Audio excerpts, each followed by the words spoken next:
Hey, Scott Fresener here with the T-shirt report, and with my newfound friend, Marshall Atkinson. We're at SGIA 2015 Atlanta. This is a huge show. What did you say they had pre-registers just now?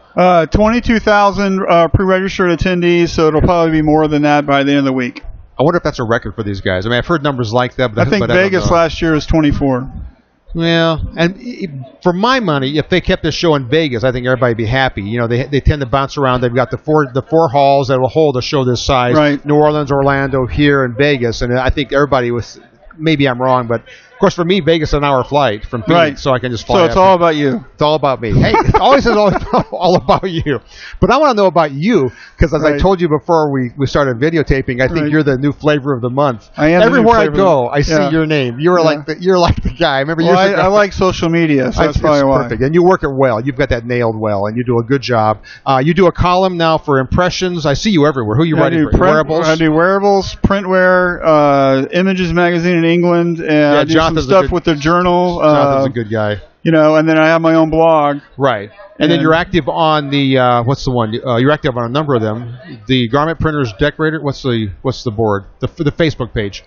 Oh, the T-shirt. Whatever. Yeah. Whatever. We used to have a web page, and now we're doing something else board. Really? Yeah. Well, you're active on that too. Yeah. So the question I have for you is, because I don't know you that well. Right. I mean, most people I interview I know pretty well, but I don't know you that well. Right. Where did you come from? How did you cut your teeth in this business? Well, you know, like anybody, I kind of backed into it. And I went to Florida State University, go Seminoles, and graduated with a degree in art. I'm a watercolorist. That's my deal. And went and tried to make my way and couldn't really figure it out, and got married and got divorced right out of college. And then I went back to school to get a master's degree in architecture and started a T-shirt business in 1990 to pay my way through college, because I didn't want any student loans, and because college they require you to pay. And so I did that and got some fraternity brothers to sell shirts for me. I paid them $1 a shirt, and did pretty well. Had a company print my shirts for me, and then this crazy thing called computers hit, because at that time I was doing everything by hand with blue line, with the lecture set, rub down letters. Oh my God! And you still have any of those? I still have a book. Didn't do Rubylith, but not that old. Well, you're not that old. But and then computers hit, and then I taught myself Photoshop and all the programs, and then quit graduate school and became an art director. And did that for 14 years, but I was always the guy going, hey, there's a better way of doing this. You should do it this way. Yeah. Got promoted to operations, ran the back end of the shop, printing and everything. And 2009, the economy hit. One of the top guys in the company paid and said, hey, we don't need you anymore. We'll figure it out on our own. I've been there. This guy's making too much money. That was December of 2010. Yeah. Right. Left there, started a consulting business. I still do consulting. And then did that for pretty much most of 2011, and did 2 weeks at Visual Impressions up in Milwaukee. Talked to them about doing some efficiency stuff, and wrote them a really nice report, and they said, hey, why don't you use that as your manual when you come work for us as our chief operating officer. That's really cool. Now, you were living in Florida then? I was living in Florida, but I live in Milwaukee now, where Visual is. And now there's a change. You have a snowblower? I don't. I have a condo association that does that for me. So, And so what's really great, though, is Visual Impressions is such a great company. We're primarily centered on the promotional item industry, and so we do a lot of stuff for people. We're a contract apparel decorator. We have 13 autos, a couple manuals. We have 106 heads of embroidery, some DTG equipment. And but we're primarily the guy that people just write a PO to, and then we're taking care of everything for them. Yeah. Fulfillment, packaging, hang tagging, relabeling, the whole works. What's your function there? Ops manager? Everybody works for me. So I'm the chief operating officer of problems. So usually when something isn't working right, or it's got to ship Friday, how are we going to do it? I get involved. But I'm all about making things are working right, making sure we have best practices.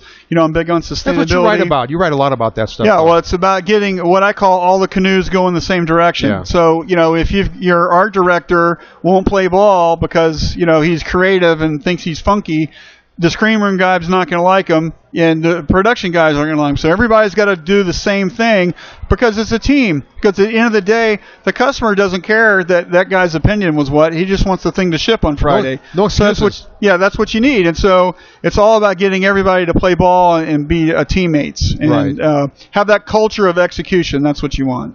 You're right, really good stuff, because your stuff is always about that and about the whole thing about getting along and playing nice and managing big orders and stuff like that. What's your sustainability? I know you're passionate about that. Well, sustainability is a big thing, and I encourage a lot of printers to look into that. And for me, moved from what the hell came to SGIA, took a class Marshall Atkinson had on sustainability. They started the Sustainable Printing Partnership. Hey, here's a great thing to hang my hat on, because it's about best practices. It's about efficiency. It's about lowering operational cost. It's about doing things with less so you get more throughput.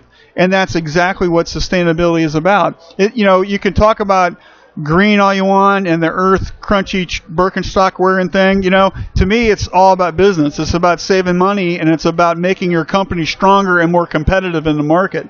And that's what sustainability is for me anyway. And so I think people misunderstand it, though. I don't think people always, when they hear sustainable, they do think green. They think the myth is it's going to cost you money. Yeah. The fact is that it's going to be a great bottom line driver. I've lowered our operating costs when I got there from I'm not going to say how much it was, but it's about 9 cents less than impression. Okay, that's a lot of money. Yeah. And so we do millions of impressions a year, and so it's one of these things where. And how do we do it? It's death by 1,000 cuts. We look at our consumables, how we're ordering stuff, how the processes we use. We look at our equipment. It's about uptime, getting stuff approved faster on a press so you can print more in a day. That's all sustainable. Getting an energy audit so you lower how much natural gas or electricity you're using in your shop. That kind of stuff. So anyway, the idea is that there's an entity out there called the Sustainable Green Printing Partnership, which is open to all printers, not just T-shirt printers. And their mission is to be the driving force in the sustainable print world to help printers be stronger. So by getting a third-party audit, you actually back it up. You're sustainable. You're not just saying, hey, I've got this green ink or I'm printing on bamboo. It's like it's your holistic approach to doing things the right way. Yeah, and so what happens is you do that process, you get certified, and then that gives you the leverage to say, hey, guess what? I'm the guy.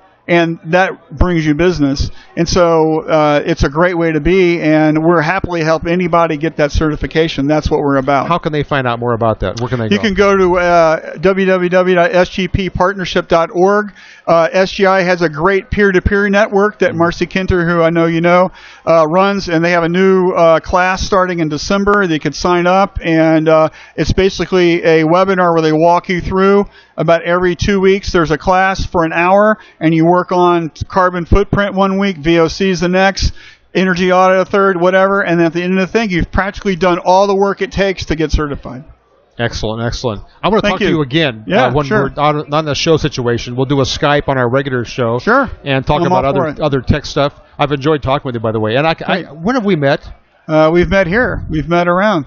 I guess, but I'm thinking, have we met years ago? Probably not. We met years ago, I think, when you were doing your DTG equipment. Oh, right. Yeah. We call that in the day. In the day.